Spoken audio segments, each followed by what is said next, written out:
Salam sejahtera Malaysia. Denyut nadi suara rakyat bergema di channel ini. Sebelum kita mulakan berita pada hari ini, jangan lupa tekan butang subscribe, like dan share. Sila tinggalkan komen anda. Denyut nadi suara rakyat terus bergema di channel ini. Salam sejahtera Malaysia, Denyut nadi suara rakyat bergema di channel ini. Mengejutkan seluruh dunia, mengejutkan Malaysia. Perjanjian Datuk Seri Anwar Ibrahim di dalam MOU persepakatan di dalam kerajaan perpaduan itu yang sudah ditandatangani tidak sah dari segi undang-undang, tidak sah dan ditolak dari segi undang-undang. Sebelum itu, saya ingin ucapkan bilion terima kasih kepada anda semua yang sudah tekan butang subscribe, like, share dan komen. Terima kasih diucapkan. Bagi kamu yang belum, saya memohon supaya tekanlah butang subscribe, like dan share. Kerana impian kita, channel kita ini akan menjadi cukup besar. Pada penghujung 2023, kita akan dapat 500,000 subscriber supaya kita menjadi channel yang cukup berpengaruh dan kita akan menjadi suara nadi rakyat Malaysia untuk disuarakan kepada Yang Amat Berhormat Perdana Menteri Malaysia Datuk Seri Anwar Ibrahim. Tuan-tuan dan puan-puan, sah atau tidak MOU yang telah ditandatangani oleh Kerajaan Perpaduan Datuk Seri Anwar Ibrahim, Barisan Nasional, GPS, GRS, Warisan, PKDM, PBM dan semua yang lain lagi termasuk daripada bebas. Sah atau tidak? Peguam berbeza pandangan. Perjanjian persefahaman kerjasama yang telah dimeterai oleh Pakatan Harapan dengan gabungan daripada parti-parti yang menyokong pembentukan kerajaan perpaduan di bawah pentadbiran Yang Amat Berhormat Perdana Menteri Datuk Seri Anwar Ibrahim mengundang reaksi yang berbeza-beza daripada pelbagai pengamal media di seluruh Malaysia. Salah seorangnya adalah peguam iaitu Nizar Bashir Abdul Karim Bashir yang menyifatkan bahawa perjanjian terbabit sebagai tidak sah dan bertentangan dengan Perlembagaan Negara Malaysia. Katanya, tiada terma perjanjian yang bercanggah dengan Perlembagaan Persekutuan boleh dikatakan sah dari segi polisi awam, katanya. Tambahnya lagi, wakil rakyat memiliki tanggungjawab keperlembagaan untuk membentangkan pendirian mereka bagi pengundi yang diwakili. Tambahnya lagi, tanggungjawab ini mesti mengatasi apa-apa yang diperuntukkan dalam mana-mana perjanjian, katanya kepada BH di sini pada hari ini. Nizam Basir berkata, sebarang kekangan atas tanggungjawab keperlembagaan, khususnya jika ia membelangkangkan kepentingan rakyat, tidak wajar dihujahkan sebagai konsisten dengan Perlembagaan Persekutuan. Katanya lagi, ruang mesti wujud untuk seorang wakil rakyat melaksanakan tanggungjawabnya iaitu untuk tidak menyokong sekiranya Perdana Menteri bertindak membelakangkan kepentingan rakyat. Sementara itu, seorang lagi pengamal undang-undang iaitu Muhammad Khairul Azam Abdul Aziz berkata, perjanjian itu sebenarnya adalah sah dan tidak melanggar mana-mana klausa perlembagaan kerana selaras dengan Akta Lompat Parti Anti Lompat Parti. Mengulas sama, ada perjanjian itu adalah haram dan tidak berperlembagaan dan akan membawa kepada pemerintahan diktator. Muhammad Khairul hanya menjawab tidak setuju. Semalam, 4 gabungan politik memeterai perjanjian dengan Pakatan Harapan yang diwakili oleh pemimpin tertinggi masing-masing iaitu Presiden Warisan Muhammad Shafie Apdal, pengerusi gabungan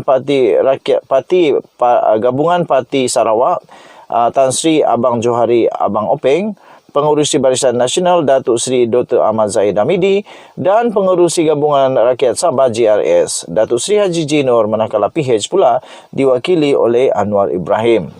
Turut menandatangani perjanjian persefahaman kerjasama berkenaan ialah Setiausaha Agung Gabungan Politik masing-masing. Tuan-tuan dan puan-puan yang dihormati sekalian, itu adalah pendapat daripada pengamal-pengamal undang-undang di Malaysia. Sama ada sah atau tidak tergantung kepada persepsi masing-masing. Pada pendapat saya, perjanjian itu adalah sah. Mengapa saya kata sah? Sebab sebelum ini pun sudah ada perjanjian. Perjanjian MOU yang dilaksanakan oleh Perdana Menteri sebelumnya, yaitu Datuk Seri Ismail Sabri Yaakob. Dan terbukti bahawa dengan perjanjian seperti itu, dengan persefahaman seperti itu, benar-benar membuatkan kerajaan sukar untuk membuat suka-suka.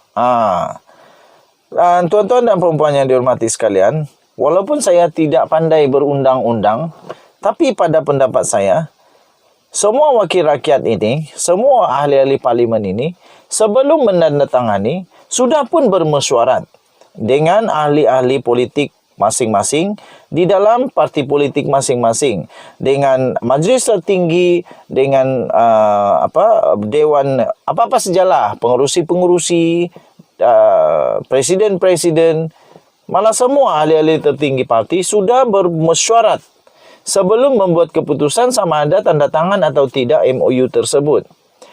Dan mereka telah pun membuat keputusan sama ada MOU itu membawa kebaikan kepada rakyat atau membelakangi rakyat.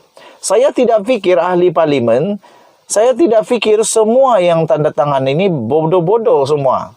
Mereka ini bijak-bijak.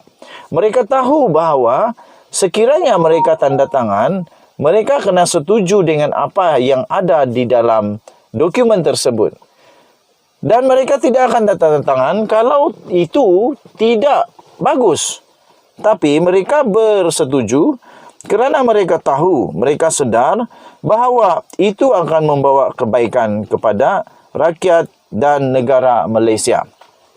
Sebab itu, pada pendapat saya, ianya adalah sah. Sebab ia dibentangkan dan ia tidak dipaksa kepada mana-mana pihak, dan mereka pun membuat keputusan dengan keadaan sedar tanpa ada apa-apa pengaruh, tanpa ada apa-apa ugutan, tanpa ada pengaruh alkohol kah, dadah kah, apa kah, tak ada. Tapi mereka setuju dengan terma-terma itu sebagai persefahaman. Dan mereka bersetuju untuk mahu mengekalkan keamanan, kestabilan itu untuk kebaikan negara Malaysia. Jadi, isu sama ada membelakangkan rakyat itu pada pendapat saya tidak. Tetapi kalau MOU ini ditolak, tidak ditandatangani, itu lebih besar impak dia yang disebut sebagai membelakangkan rakyat. Kerana itu membuatkan politik Malaysia menjadi amat tidak stabil sekali lagi. Dan itu juga membuatkan Tita Seri Paduka Baginda Yang di-Pertuan Agong secara tidak langsung tidak disetujui pula.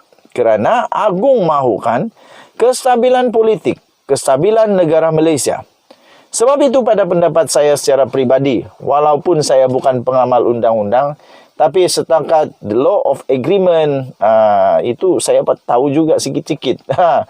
Yang penting, semua setuju, dibentangkan dengan betul, dan mereka berbincang pada pendapat saya, itu semua adalah sah. Tidak ada paksaan, mau tolak-tolak, tidak mau tolak, tidak mau tolak, setuju. Kalau tidak setuju, tak apa, tolak saja. Tapi kerana mereka sudah membaca, memahami implikasi, kesan dan sebagainya, mereka setuju bahawa inilah yang terbaik untuk rakyat Malaysia, inilah yang terbaik untuk mempertahankan perlembagaan negara Malaysia, inilah yang terbaik untuk memastikan politik Malaysia dalam keadaan yang best of the best. Jadi, saya fikir semuanya sah. Denyut nadi suara rakyat bergema di channel ini. Bye-bye.